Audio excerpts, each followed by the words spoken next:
Bonjour, Migan away done in Disney cars. O Sisha Doden on the Shinabe. O Gitchida, Three Fire Society. A Sacred Pipe Sundance, the American Indian Movement. I want to welcome each and every one of you here to honor a great warrior who would have been a chief if he walked in our footsteps, would have been a chief. When those people, your ancestors, arrived here, they came here seeking religious freedom. Everything that they received, and Marv liked me to talk about these things. Everything that they received, they got it from the Native American people of this part of the world. And when they got strong enough, they turned around and outlawed our language, our culture, our traditional ceremonies all over America. And this drum went silent shortly after 1890 in the last massacre of Wounded Knee. In 1978, we were successful in forcing the Congress and Jimmy Carter to sign into our law called the American Indian Religious Freedom Act. So we could sing again, we could dance again, we could play again, and we could share again with each and every one of you. I was with him just a few days. I don't know what brought me there to the rest home, but I'm sure it was the Creator. Because somehow, some way, I started thinking about Marv. I better go see him. I said, Marv, brother, would you just wait for a few minutes? And he said, sure. What do you want to do? I said, I want to pray with you, Marv. I want to sing you an Ogichida song, a warrior song. My third task is simply to welcome you to the celebration of Marv Davidov's life and work. Marv was really clear that hope is something that we embody through action.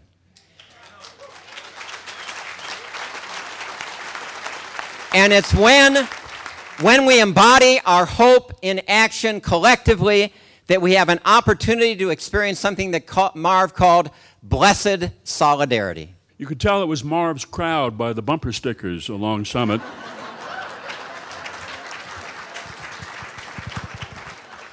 Suddenly, somewhere just a little west of Snelling, the word peace started to appear. And war is not the answer. I haven't seen that in a long time. I first heard Marv 50 years ago. I was a student at the University of Minnesota.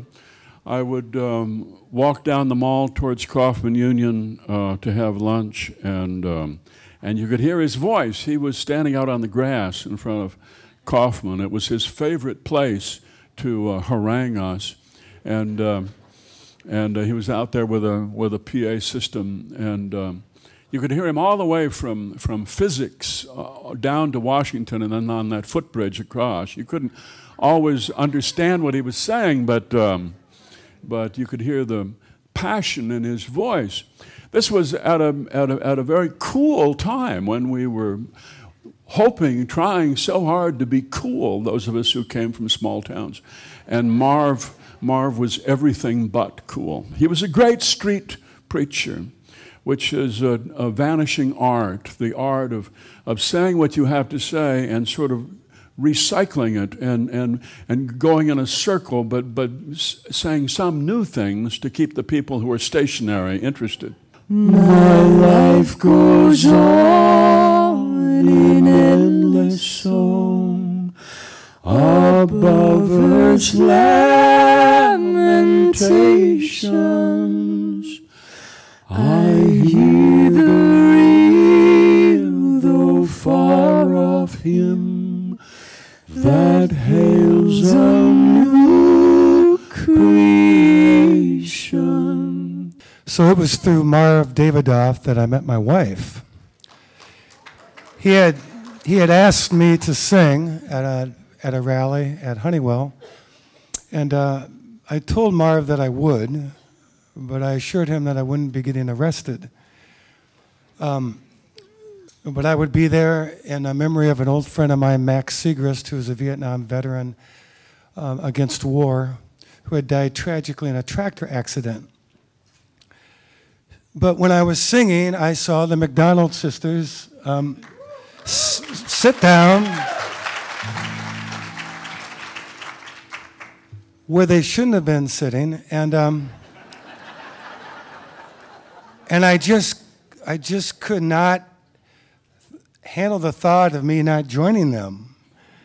And the next thing I knew, I was hauled off in a paddy wagon with the McDonald Sisters, and ended up going to court where I met my wife, who's a public defender. The next verse was written in Montgomery, Alabama, and perhaps one of the most important verses of the song that Marv walked with each day of his life. We are not afraid. We are not afraid. We are not today. Today. My name is Claire O'Connor, and this is Bob Baum, and we were in 1961, along with Marv Davidov, Freedom Riders. I want to name names here. We have Freedom Rides on the stage with me is Bob Baum. And also to point out that our mug shots are out by the sign in the front out there. I look just the same, right? You were arrested and you ended up in Mississippi State Prison for a while. What was that first night like in prison in Mississippi? About 100 people were in maximum security at Parchment Farm, which was a 20,000-acre prison farm.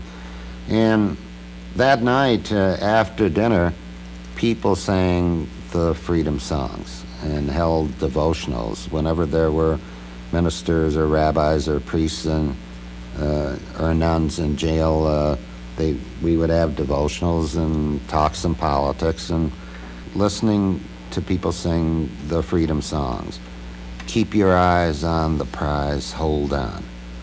Oh freedom, before I'll be a slave, I'll be buried in my grave and go home to my Lord and be free. Oh,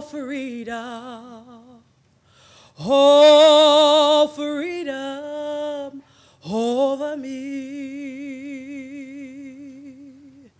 And before I be a slave, I'll be buried in my grave and go home to my Lord and be free. I'm Neil Seiling. I'm lifelong friend of Marv. Per what Larry Long said, Marv was the best man at my second wedding. And it's still going strong. Introducing a film called Bombies, which is about the work of the Honeywell Project long ago. Nobody in the country knew about, you know, the nasty little bombies, but thanks to the Marv and the Honeywell Project, this became something that got out to the world quickly. Marv Davidov has been arrested 41 times.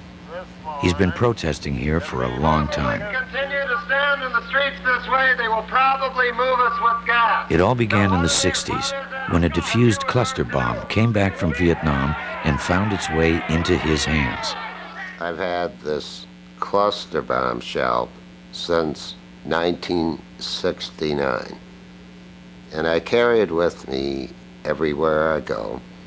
I show it to my students, and I describe what it does to human beings. And it's a terrorist weapon. When Marv discovered that Honeywell Corporation, a leading manufacturer of cluster bombs, was located in his hometown of Minneapolis, he started the Honeywell Project, a series of nonviolent demonstrations aimed at getting Honeywell to stop making cluster bombs. When we began, there were a few of us, maybe 30 to 60, and then it kept doubling, growing. By 1970, we had 3,000 people. The company wouldn't budge, neither would the protesters, who kept coming back month after month, year after year. In 1977, the project learned that they had been infiltrated by paid FBI informers. They sued Honeywell and the FBI, who both settled out of court. Honeywell gave us $35,000. The U.S. government gave us $35,000. So are on Lion property. I'm a representative. If you don't leave the property now, you will be arrested. The demonstrations continued, and finally, after nearly 3 decades of protest, this plant stopped making cluster bombs. Back 1978, Marv says to people with Northern Sun Alliance and the General Assembly to stop the power line. Gasp. He said, I'm bringing a guy from East Berlin named Dean Reed who performs before 70,000 people at Lenin Stadium in Moscow, and he wants to join your cause and go to a rally. And we all look at him like he's crazy, and it's actually true. Cut to a week later, we're all in jail with Dean Reed, where most narratives with Marv usually end up by the second or third act. Because of lax security at this prison, they just wheeled up a phone to the cell. Marv gets on the phone, places collect calls to New York, London, Paris, San Francisco, Berlin, Havana, Moscow. He's a one-man press gang.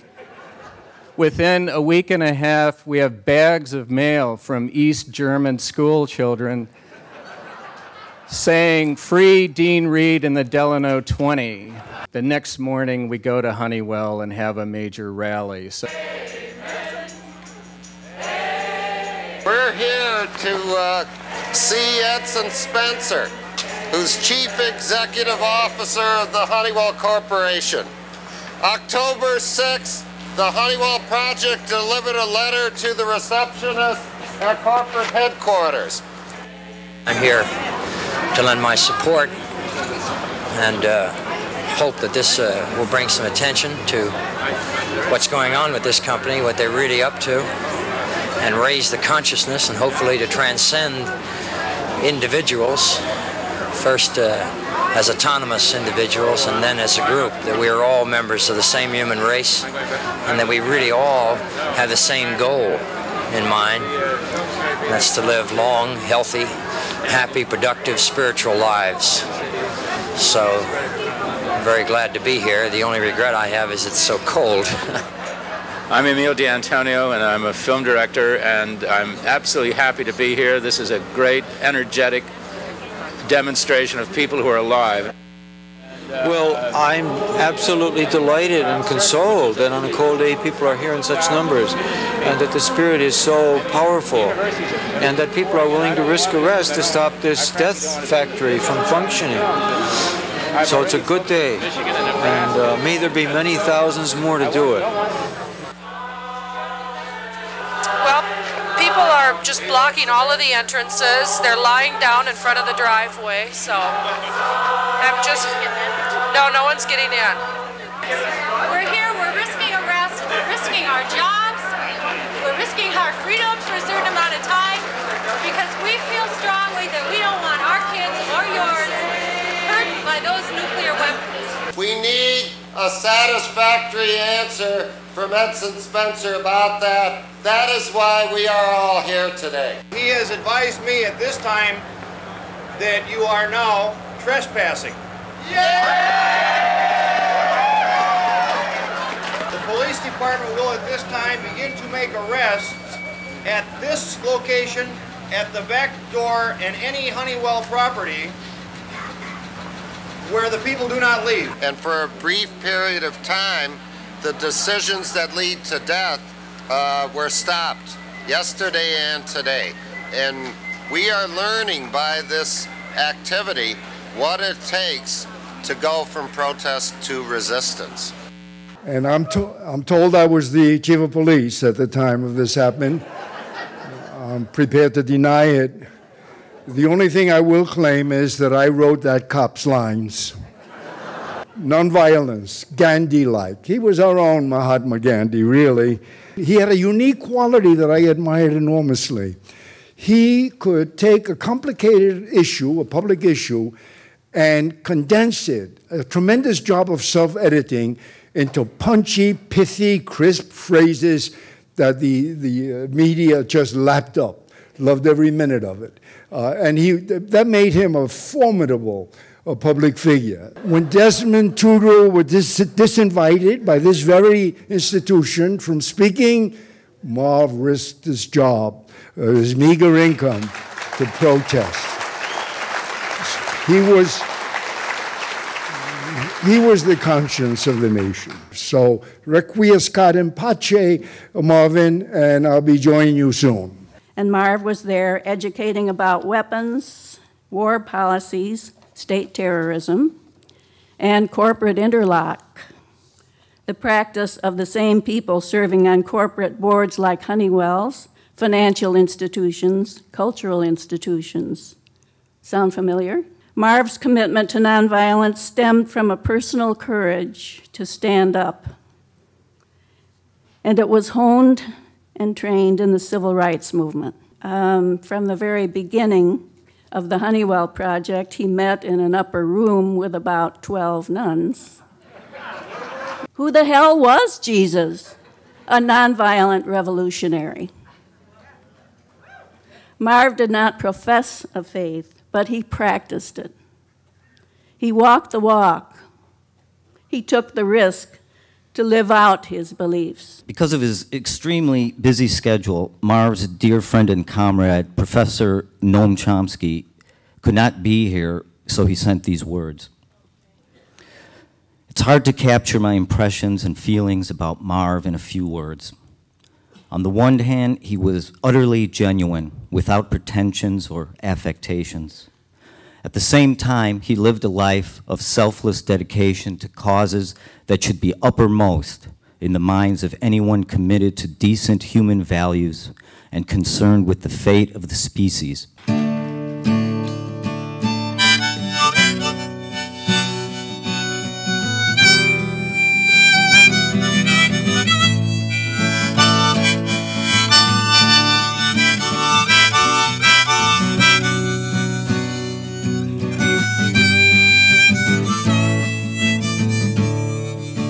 Marv and 174 others went to Cuba to protest the U.S. travel ban, and this time their boat was not confiscated.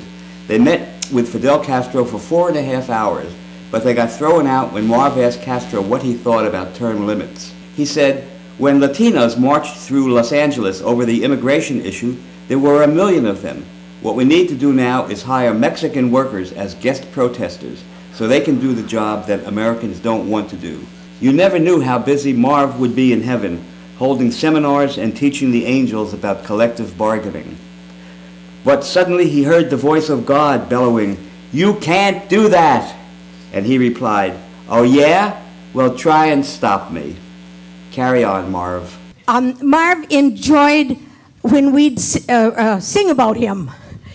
We made up parodies about Marv. And, oh, he enjoyed it so much. You know, he'd laugh. You know, if you ever noticed, when Marv laughed, he never just stood still and went, you know. He did a dance laugh. He'd go, Marv's a spanky doodle dandy, an extraordinary guy, a feisty nephew of his Uncle Sam, not born on the 4th of July. He's got a different kind of vision. We're lucky he was in our midst. Cut corporate welfare, ban all weapons, power to the people. Does peace conversion while he's being frisked. I'm Carol Connolly, and this is a poem that is an homage to our beloved Marv and to all the patriots who were arrested with him. Shallows. I want to float in the shallow water, close to the shore where the sea is still, the sand is white. I want to loll on my back on a puffed-up life raft, watch for the silver lining, gaze at the sky as blue as blue. Glide straight into the sun and be consoled, never look back. Oh, I've been in deep water. I could tell you stories you would not believe. But I will be alone now, solitary, celibate.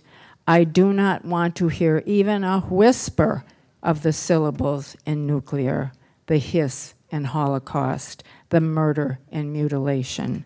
I don't want to smell the sweat in demonstrate or lobby or elect.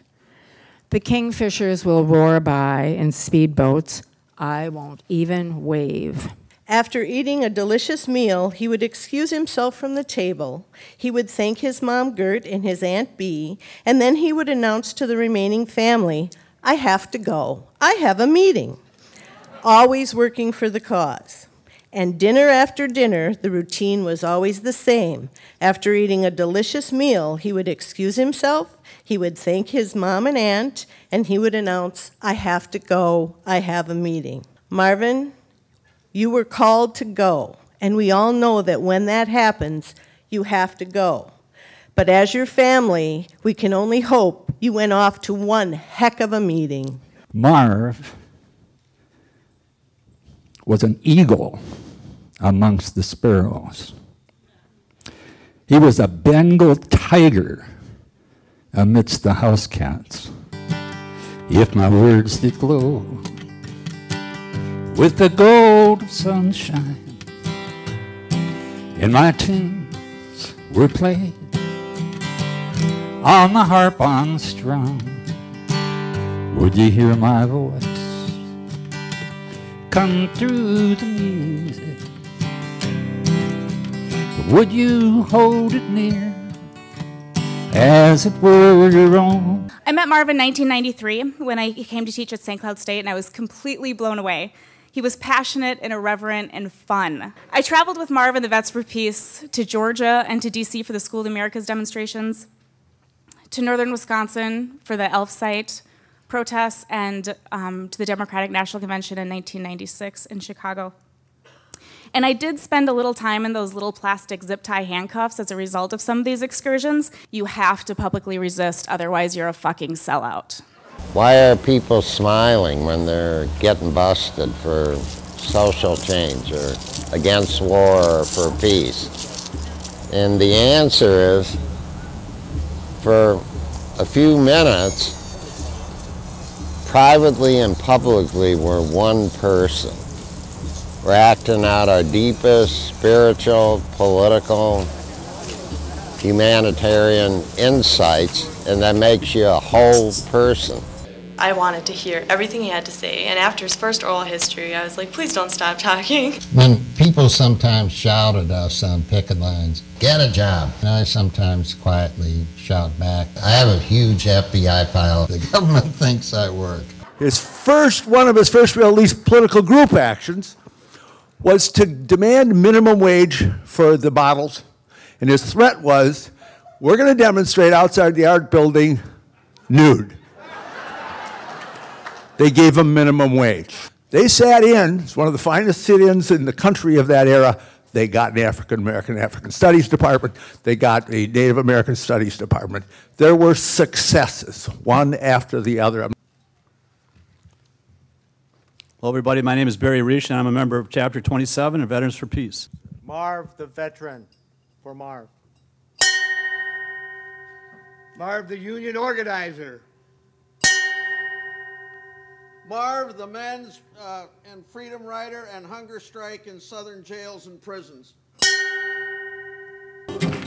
We shall not be moved, just like a tree that's planted by the water.